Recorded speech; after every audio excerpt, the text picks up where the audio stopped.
ጤና ይስጥልን አድማጮች፣ ይህ አዋዜ ልዩ ላልሰማችሁ ነው። ከመረጃዎቹ ጋር አብርሃም መኳንንት ነኝ።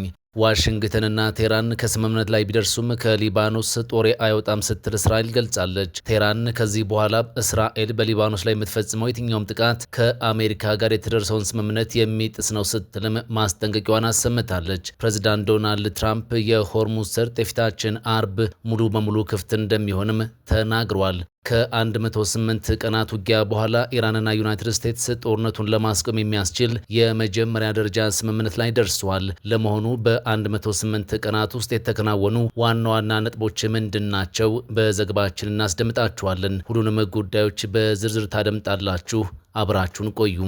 ዋሽንግተንና ቴህራን ከስምምነት ላይ ቢደርሱም ከሊባኖስ ጦሬ አይወጣም ስትል እስራኤል ገልጻለች። ቴህራን ከዚህ በኋላ እስራኤል በሊባኖስ ላይ የምትፈጽመው የትኛውም አይነት ጥቃት ከአሜሪካ ጋር የተደረሰውን ስምምነት የሚጥስ ነው በሚል እያስጠነቀቀች ነው። በስምምነትም ይሁን ያለ ስምምነት ኢራን መቼም ቢሆን የኒውክሌር መሳሪያ ሊኖራት አይችልም ሲሉ ጠቅላይ ሚኒስትር ቤንያሚን ኔታንያሁ ተናግረዋል። እኔ በጠቅላይ ሚኒስትርነት ስልጣን ላይ እስካለው ድረስ ደግሞ ይህ ሊሆን የማይችል ነው ብለዋል። ከወዳጃችን አሜሪካ ጋር ሆነን የኢራንን የኒውክሌር ሳይንቲስቶቿን ማስወገድ ችለናል፣ የኒውክሌር ፋብሪካዎቿንም እንዲሁ ማውደም ተችሏልም ብለዋል። ኢራን በትሪሊዮን የሚቆጠር ወጪ የሚያስወጣትን መሰረተ ልማቶ ቿን እንድታጣ አድርገናል። መልሳ ለመገንባትም 10 ዓመታትን ይፈጅባታልም ብለዋል። ነገር ግን ከሁሉም ይበልጥ አሳክተናል የምንለው ግን እስራኤልን ከኢራን የኒውክሌር ስጋት መታደጋችን ነው ሲሉ ኔታንያሁ ገልጸዋል።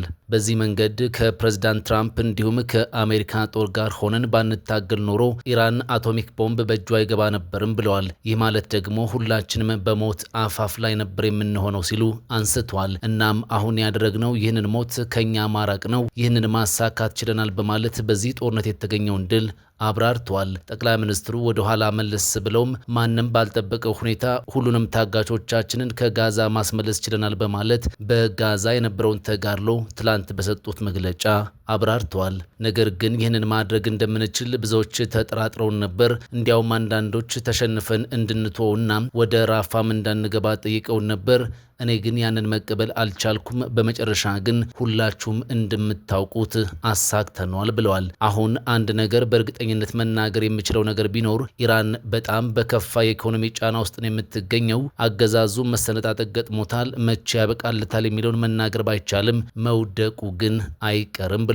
በኢራን ያለው አገዛዝ መውደቅ እንደሚችልም ለኢራናውያን ምቹ ሁኔታ ፈጥረናል በማለት ተናግረዋል። ፕሬዚዳንት ትራምፕ የሆርሙዝ ሰርጥ የፊታችን አርብ ሙሉ በሙሉ እንደሚከፈት ይፋ አድርጓል። በዚህ ሰዓት ደግሞ በከፊል ክፍት መሆኑን ተናግረዋል። ነገር ግን እንዴትና መቼ ሰርጡ ሙሉ በሙሉ ይከፈታል በሚለው ጉዳይ ላይ አሁንም ግራ መጋባቶች እንደቀጠሉ ናቸው። የዓለም መሪዎች ይህንን ስምምነት በመልካም የተመለከቱት ሲሆን በኢራን በኩል በተወሰነ መጠን ተቃውሞ ገጥሞታል። ኢራን የሊባኖሱ ጦርነት እንዲቆም እየጠየቀች ሲሆን፣ እስራኤል ግን የጦር ኃይሏ በሊባኖስ ያልጨረሰው የቤት ስራ ስላለው ይቆያል ብላለች። በእርግጥ አሜሪካና ኢራን ላለፉት ወራቶች የመካከለኛው ምስራቅን አዲስ ገጽታ የሰጠውን ጦርነት በስምምነት ለማጠናቀቅ ከስምምነት ደርሷል። ለወራቶች ተዘግቶ የነበረው ሆርሙዝ አርብ ከሚከናወነው የፊርማ ስነስርዓት በኋላም ሙሉ በሙሉ ክፍት እንደሚሆን ተነግሯል። የፊታችን አርብ ከኢራን ጋር በጄኔቫ የሚደረገው የፊርማ ስነስርዓት በምክትል ፕሬዝዳንት ጄዲ ቫንስ እንደሚመራም ታውቋል። አሜሪካ የንግድ መርከቦች በሆርሙዝ ሰርጥ ያለምንም ክፍያ እንዲያልፉ የምትፈልግ ሲሆን፣ በሌላ በኩል ኢራን ደግሞ በሰርጡ በኩል የሚያልፉ የንግድ መርከቦች የማሪታይም ክፍያ መክፈል ይጠበቅባቸዋል እያለች ነው። በቡድን 7 ስብሰባ ላይ ለመሳተፍ ፈረንሳይ የገቡት ፕሬዝዳንት ትራምፕ የስምምነቱ ዝርዝር ነጥቦች በመጪዎቹ ቀናት ይፋ እንደሚሆኑ አሳውቀዋል። ኢራን አሁንም ቢሆን የሚደረሰው ስምምነት ሊባኖስን የሚያጠቃልል መሆን እንደሚገባው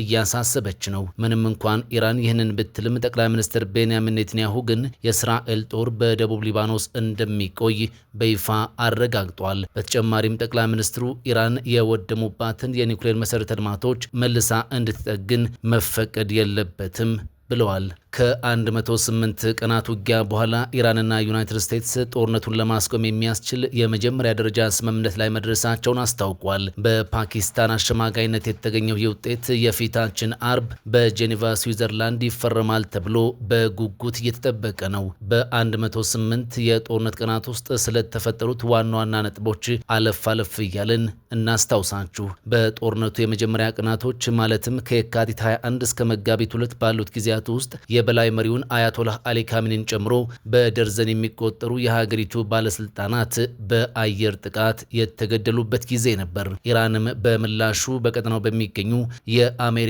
ጦር ሰፈሮች እንዲሁም በእስራኤል ላይ የሚሳኤል ጥቃቶችን በመሰንዘር ምላሽ መስጠቷም ይታወሳል። በዚሁ በጦርነቱ የመጀመሪያዎቹ ቀናት ውስጥ ሚናብ በተባለች ከተማ ውስጥ በኤሌመንተሪ ትምህርት ቤት ላይ በደረሰ ጥቃት 168 ሰዎች መገደላቸው እንዲሁ አይዘነጋም። መጋቢት 1 ኢራን በኩዌት በሚገኝ የአሜሪካ ወታደራዊ ሰፈር ላይ ኢራን በሰነዘረችው የድሮን ጥቃት 6 አሜሪካውያን ወታደሮች ተገድለዋል። ኢራን የሆርሙዝ ሰርጥ ለዓለም አቀፍ የመርከብ ትራንስፖርት ዝግ መሆኑን ያወጀችበት ጊዜ እንደነበርም ይታወቃል። መጋቢት 3 ደግሞ የእስራኤል ጦር በደቡባዊ ሊባኖስ የምድር ወታደራዊ ዘመቻ መጀመሩን ያስታወቀበት ዕለት ነበር። መጋቢት 9 ላይ ደግሞ ኢራን የተገደሉባትን የበላይ መሪ ልጅ የሆኑትን ሞጅታባ ካሚኒን የሀገሪቱ የበላይ መሪ አድርጋ መሾሟን ያስታወቀችበት ዕለት ነበር። በመጋቢት መጨረሻ ላይ የየመኑ ሁቲ በእስራኤል ላይ ጥቃት በመሰንዘር በይፋ የኢራኑን ጦርነት የተቀላቀለበት ጊዜ እንደነበርም ይታወሳል። ሚያዝያ 3 የኢራን ኃይሎች የአሜሪካን F-15 ተዋጊ ጀቶች መተው የጣሉበት ዕለት ነው። ሚያዝያ 7 ላይ ደግሞ ፕሬዝዳንት ዶናልድ ትራምፕ ኢራን የሆርሙዝ ሰርጥን መልሳ ክፍት የማታደርገው ከሆነ በአንድ ምሽት ሙሉ ስልጣኔዋ እንደሚጠፋ ያስጠነቀቁበት ዕለት እንደነበር ይታወሳል። ሚያዝያ 8 ላይ ከ40 ቀናት ተከታታይ ውጊያ በኋላ ፓኪስታን በአሜሪካና በኢራን መካከል የ2 ሳምንት የተኩስ አቁም ስምምነት እንዲደረስ ያደረገችበት ዕለት ነበር። ከሚያዝያ 11 እስከ 13 ድረስ ባሉት ቀናት ውስጥ በኢራንና በአሜሪካ ባለስልጣናት መካከል ሳይሳካ የቀረው ድርድር የተከናወነበት ጊዜ ነበር። ሰኔ 3 ላይ ደግሞ ቴህራንና ዋሽንግተን ከተኩስ አቁም ስምምነቱ በኋላ ከፍተኛ ውጊያዎችን ያደረጉበት ዕለት ነው። ከዚህ ባለፈ በዚሁ ዕለት የኢራን ኃይሎች በኩዌት ላይ የሚሳኤልና የድሮን ጥቃት በመሰንዘር ዓለም አቀፍ አውሮፕላን ማረፊያ መጥተው